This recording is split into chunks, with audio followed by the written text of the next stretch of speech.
YouTube? It's your boy Easy ST, and today we are doing another how-to video. I'm starting a series on how-to, so we're gonna do a bunch of how-to tutorials. So today I am installing some new tie rod ends. These are the outer ones because my alignment's been off for a while and my car pulls heavy sometimes to the, especially with the added torque steer, pulls a lot to the right sometimes. So we're gonna install these.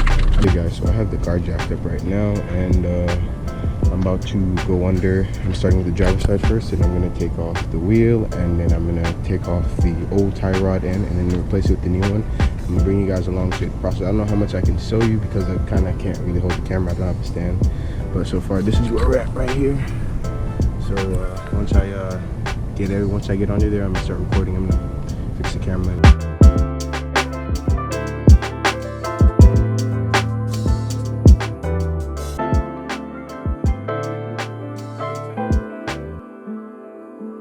Fat tires.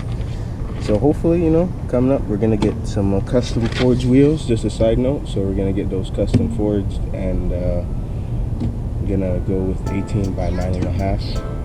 I don't think I can fit 10 under this fender, but if I can, I'll take the 10. But right now we're stuck with the stocks. But also we're gonna be upgrading the brakes soon, because a lot of brake boosting means no brakes at all.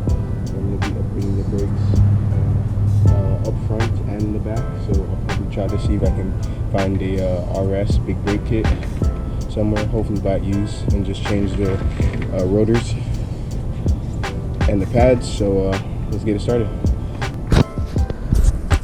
Okay, so we're under the car now, and pretty much this is what we're replacing.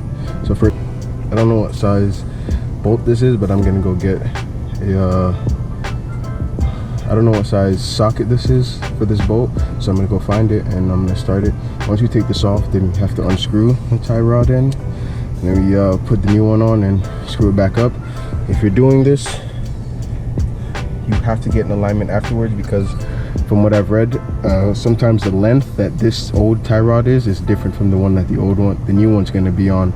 So because of that, it might not, your steering is gonna be off a lot or a little, depending on how bad it is. So let's get started.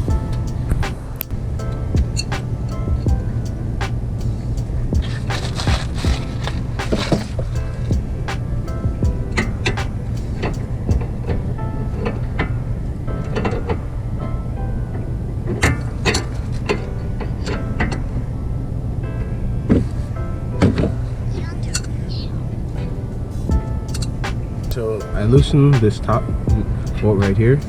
I'm gonna leave it. So this is where my striking point's gonna be. This is the end link. This way, this is the tie rod the inner one. This is the bolt for this. That pretty much backs this up and stops it from going any further. I kept it where it's at, like I said, so you don't want to lose your point. You don't want to lose this. So keep it. Shouldn't be any bigger than that. The space between the end link, why I keep saying end link, but the sway bar. Oh my gosh, I'm all over the suspension system right now, but the tie rod end and the inner one. So this much of a space between the bolt on the inner and the tie rod end. Okay, so now I'm gonna spray it down with some WD-40 in these creases here to kind of loosen it up, and then I'm gonna strike here and knock it out.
So we're done, everything's tight and bolted up.